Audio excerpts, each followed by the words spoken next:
எல்லோரும் நல்லா இருக்கீங்களா? இன்றைக்கான பதிவு, நம்மால் நேற்றை சரி செய்ய முடியாது, ஆனால் நாளை உருவாக்க முடியும்.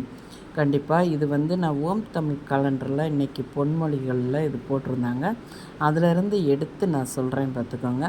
அதை நம்மால் முடிந்த விஷயம், அது ஒரு கண்ணாடி இருக்குது, உடஞ்சி போயிடுது கை தவறி, அதை மறுபடியும் எடுத்து ஒட்ட வச்சோம்னா பழைய மாதிரி அந்த முழு கண்ணாடியை அது நமக்கு கிடைக்குமா?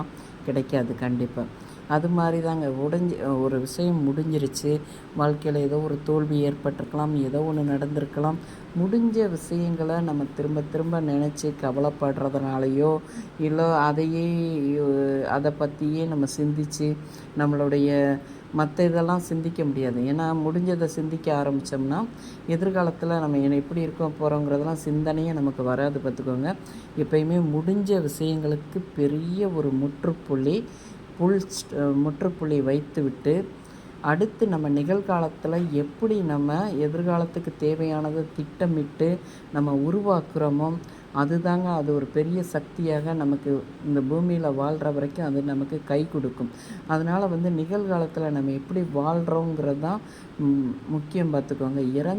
இறந்த காலத்தில் நடந்த விஷயங்களுக்கு என்றைக்குமே முக்கியத்துவம் கொடுக்காதீங்க. ஒரு விஷயம் முடிஞ்சு போனதையே பேசி பேசி பேசி ஒன்றும் ஆகப்போதா? எதுவுமே ஆகப்போகிறதில்ல. அதுக்கு பெரிய முற்றுப்புள்ளி வைத்துவிட்டு நிகழ்காலத்தில் எதிர்காலத்தை எப்படி உருவாக்கலாம்னு சொல்லி திட்டமிட்டு வாழுங்கள். இந்த பதிவு உங்களுக்கு பிடிச்சிருந்தால் பார்வதி வீட்டு சமையலுக்கு ஆதரவு கொடுங்க. ஓம் சாய்ராம்.